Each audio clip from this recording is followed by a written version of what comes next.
Hallo Leute und herzlich willkommen bei Hashtag 20 Minuten Deutsch. Hoje eu vou falar com Murilo Jardilino da Costa, que ele é tradutor alemão-português, e talvez depois de assistir essa entrevista, vocês vão pensar com carinho, talvez, de ser tradutor. E mais uma coisa, no final dessa entrevista, eu vou ter uma grande surpresa para vocês. Vamos lá? Alô, Murilo! Olá, Verna!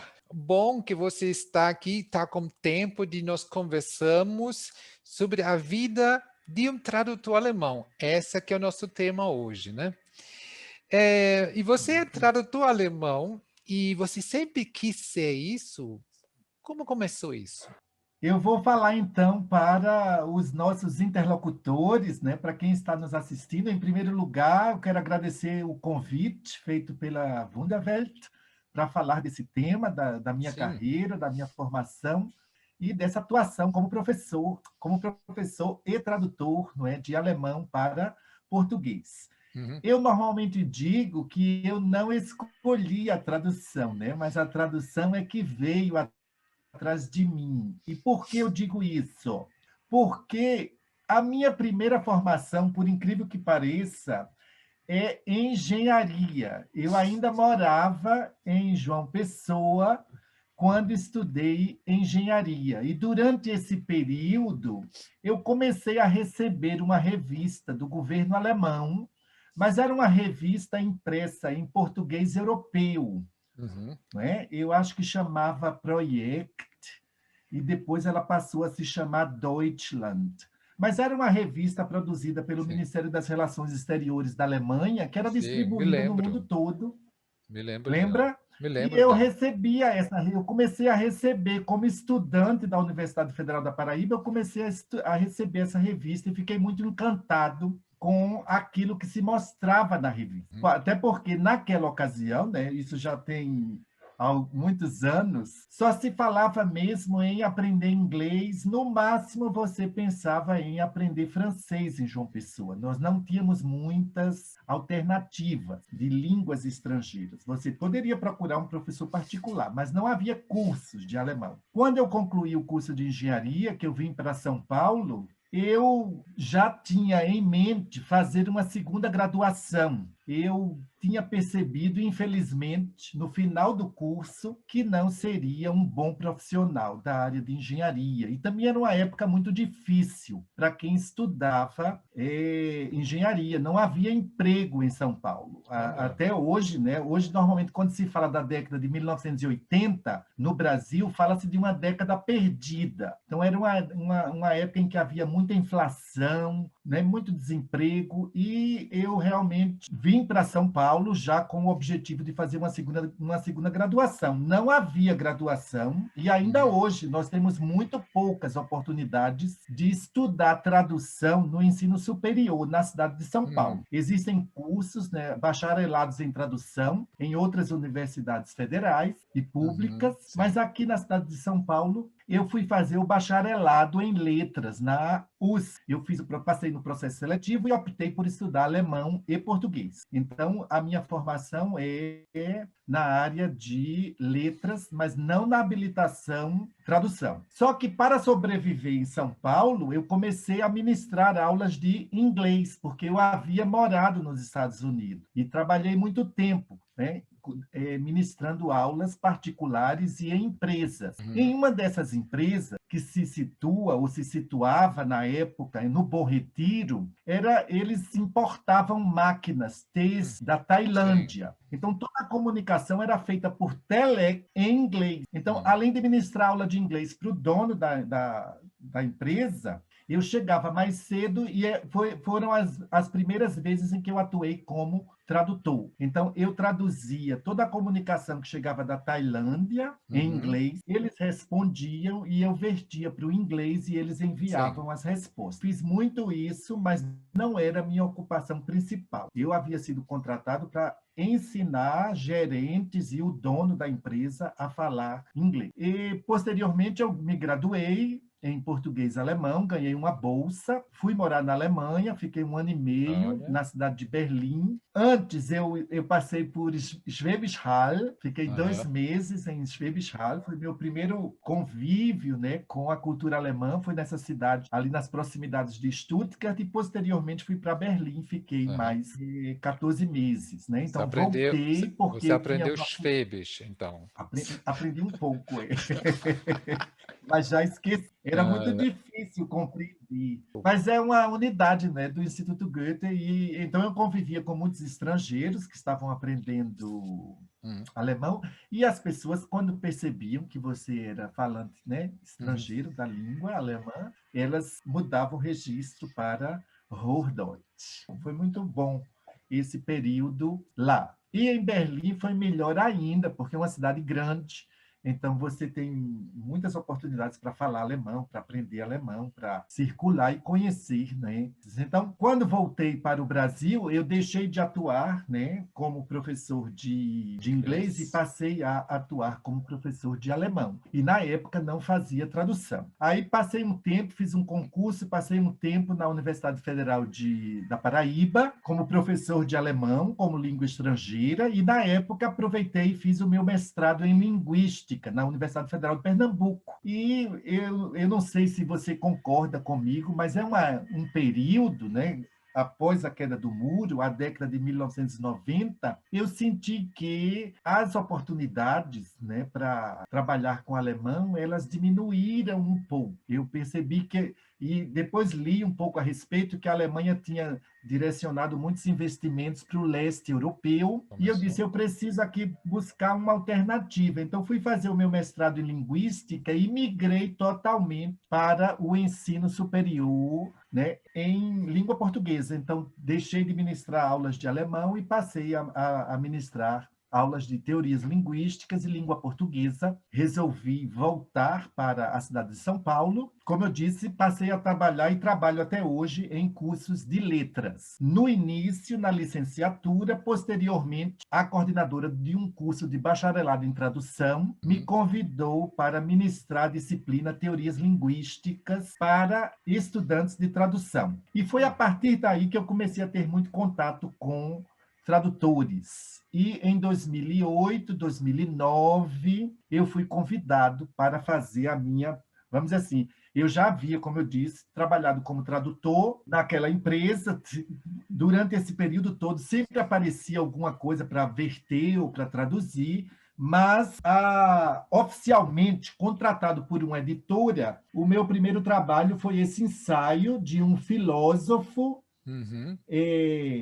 da cidade de Praga, ele chama Willem Flusser, e Uhum. eu traduzi esse livro, A Uhum. Escrita, Há Futuro para a Escrita, e foi uma responsabilidade muito grande, né? Quando a gente pensa num batismo, no batizado, foi uma responsabilidade muito grande, porque esse filósofo havia morado aqui no Brasil e Tá. ele próprio se autotraduzia. Mas, mas ele Sim. sofreu, infelizmente, um acidente, ele faleceu inesperadamente, e Hum. posteriormente havia esse ensaio escrito em alemão que não havia sido traduzido por ele, porque normalmente a obra dele era traduzida por ele mesmo. Então, Uhum. imagina a responsabilidade. Desde então, eu estou envolvido, porque aí os convites não pararam de chegar. Então, já Uhum. fiz tradução de textos acadêmicos, de textos filosóficos e, mais recentemente, de textos literários. Então, é É. isso. Você veja que não é um percurso que eu não tinha como objetivo me formar em tradução. É, Agora, é você- uma área muito interessante. Para quem estuda alemão, eu acho que as pessoas precisam parar e pensar nessa possibilidade. não é uma profissão muito solitária? É uma atividade em que você veja, você fica trancado aqui, a sua companhia são os livros, né? São os dicionários, e claro que hoje há uma série de recursos, né, Uhum. tecnológicos, programas e fontes de pesquisa. a gente consulta dicionários online, né?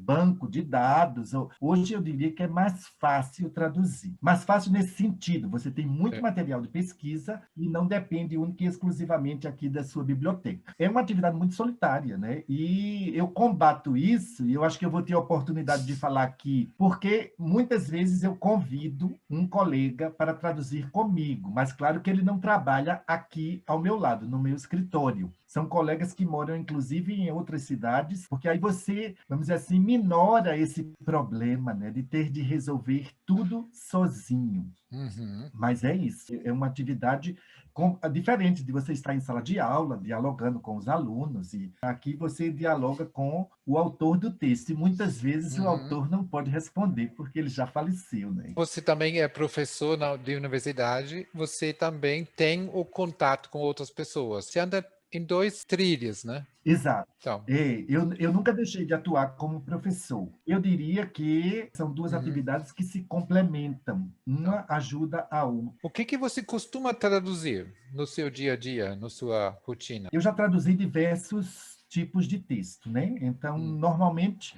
as pessoas fazem...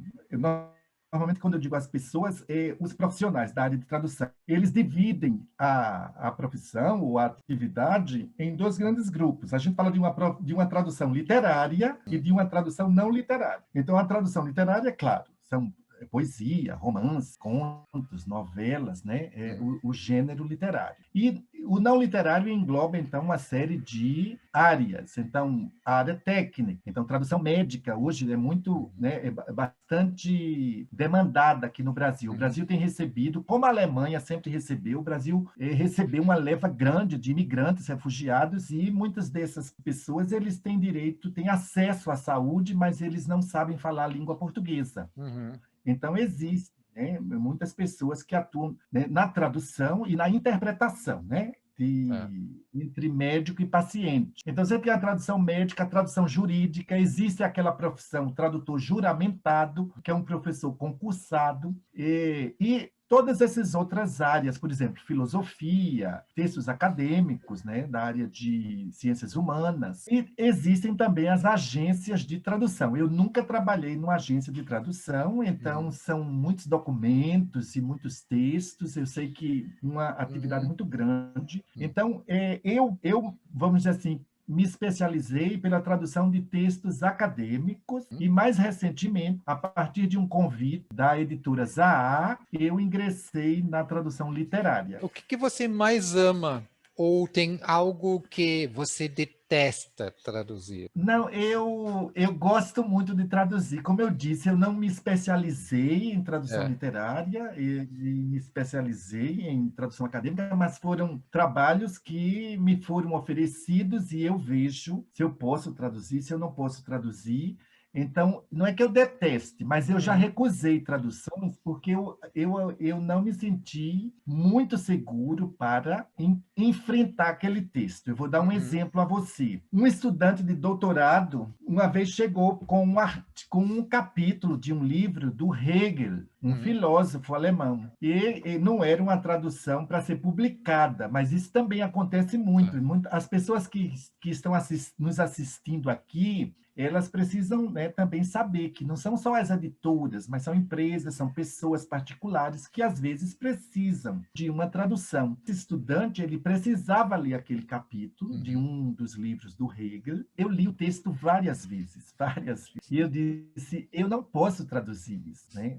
Vai demandar, assim, um tempo, e eu não sei se será uma boa tradução. Então, fui muito honesto com ele. Mas, assim, não é que eu detestava, né? Nem detesto. Eu já traduzi filósofo. Mas há determinados textos e determinados filósofos que exigem um conhecimento da filosofia desse autor, que me faltava, né? E eu, então, encaminhei para uma outra pessoa que poderia fazer essa tradução. A tradução do texto filosófico ela é muito difícil, né? Eu acho que a gente também precisa se perguntar, né? Quem pode fazer aí a tradução, se o tradutor, se o filósofo, né? Eu lembro muito de uma questão da área de ensino de língua estrangeira, que era o ensino de alemão instrumental. né? Então, assim, quem é um bom professor de alemão instrumental? Então, vamos supor um curso para leitura de textos filosóficos. É um bacharel em letras alemão ou é um bacharel em filosofia, né? Quer dizer, quem é que melhor faria essa intermediação?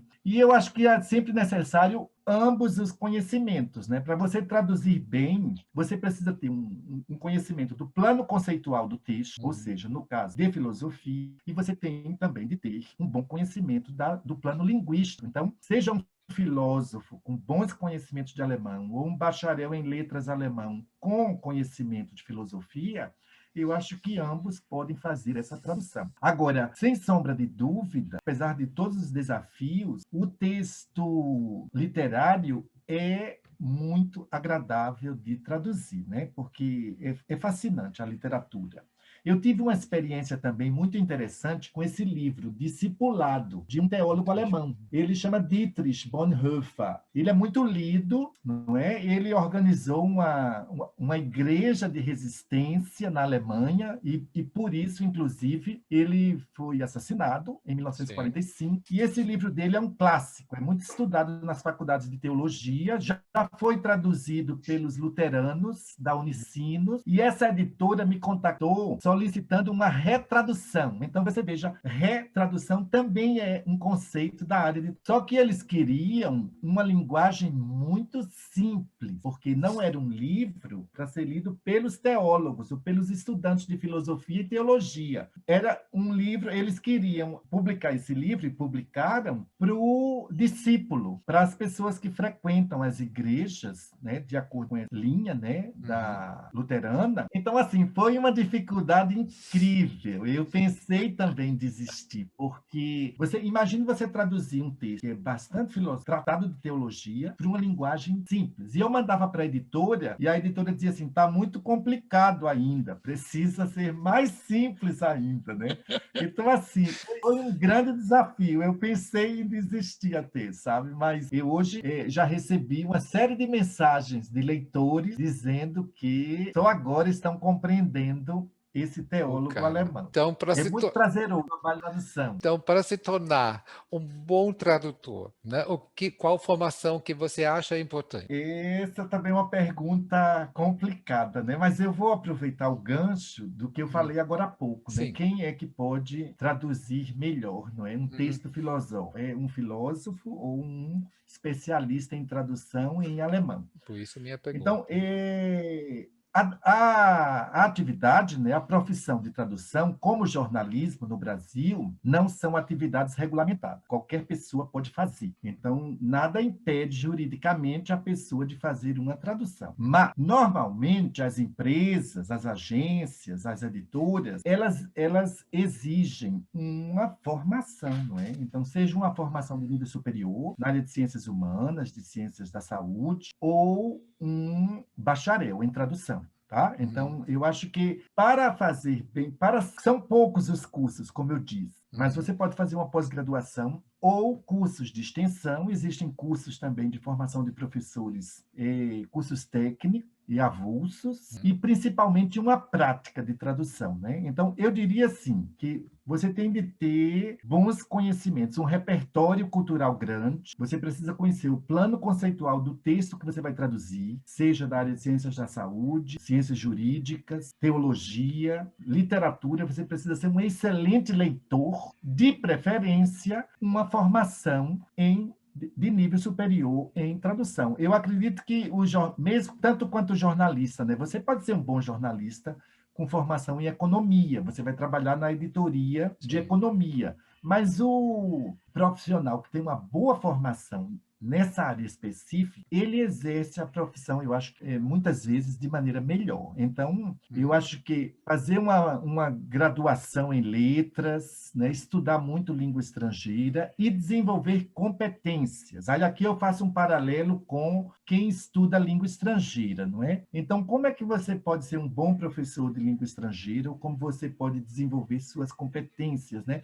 Você tem de pensar em vários níveis. Então, numa competência gramatical, numa competência linguística, numa competência comunicativa, discursiva, quer dizer, você desenvolve essas competências. Para traduzir, além de tudo isso, você precisa desenvolver também uma competência tradutória, né? Então, há pessoas que têm uma habilidade muito grande em traduzir, outras que precisam de um esforço maior para chegar a um bom resultado. Mas isso tudo se conquista com estudos e com a prática. Antes você falou sobre que você, às vezes, ou você já fez uma experiência de traduzir em parceria com outras pessoas. Conta um pouco sobre isso. Você sabe, eu nem sabia que isso existia. Eu nem sabia que era possível, não é? Porque eu nunca tinha lido um livro traduzido por mais de uma pessoa. Só quando era uma coletânea. Então, um traduz um artigo, outro artigo, e assim por diante. Mas, como eu disse, a minha primeira grande tradução foi a desse filósofo. Eu não tinha terminado de traduzir o livro quando a editora me convidou para traduzir esse outro, Pensar entre Línguas, a teoria da tradução de Wilhelm Flusser. Então, você veja, é um especialista na obra do filósofo que eu estava traduzindo, só que esse livro ele é mais extenso. E a editora me deu muito pouco prazo. Eu disse, bom, eu não vou conseguir terminar a tradução do filósofo e ainda fazer. Porque para eles era assim, como eu estava traduzindo o filósofo, seria muito fácil traduzir um texto sobre o filósofo. Então, assim, eu disse, vou convidar uma colega. E eles não queriam, eles falaram, não, vai ficar muito heterogêneo, você vai escolher uma palavra, ela vai escolher outra. Eu disse, não, nós vamos desenvolver um método. E nós, então, ela aceitou, ela é professora da Universidade Federal da Paraíba, ela aceitou e nós desenvolvemos um método muito interessante de tradução cooperativa. Em alemão, chama-se Tandem-Übersetzung ou cooperative Übersetzung. Então, é uma maneira de você combater essa solidão. E como é que se faz essa tradução, né? Nós dividimos o texto em capítulos ou em partes intercaladamente. Então, eu faço, por exemplo, capítulo 1, a Clélia, que é essa minha colega, faz o capítulo 2. Aí, enquanto eu reviso o 2, ela revisa o 1. E, nesse momento, a gente vai também estabelecendo uma homogeneidade, de maneira que o leitor não perceba que o texto foi traduzido por duas pessoas diferentes. Então, a editora aceitou essa metodologia, funcionou muito bem, e a gente, posteriormente, realizou outras. Quais são os novos projetos? Veja, os projetos mais recentes são dois, né? Primeiro, eu traduzi o perfil biográfico do Freud, escrito pelo Stefan Zweig. Então, Stefan Zweig, um grande escritor austríaco, que emigrou para o Brasil, morou aqui na cidade de Petrópolis. Existe a Casa Stefan Zweig em Petrópolis. Ele era um especialista na escrita de biografias. E ele deixou um perfil biográfico do Freud. Eu traduzi também com uma colega que mora na China, mas a editora Nova Fronteira, quando publicou o livro, publicou com o nome de outro tradutor, e não o meu nome. Eu fiquei muito chateado, sabe, com essa violação. Nós, tradutores, sofremos esse problema, não é? Existe uma tentativa aí de apagar o nome do tradutor. Veja, é claro que o nome do autor ele é mais importante, ele é o autor da obra, mas fazer uma tradução também exige um trabalho intenso e uma autoria. E eles puseram o nome de outra pessoa. Eu fiquei muito irritado, nós entramos aí.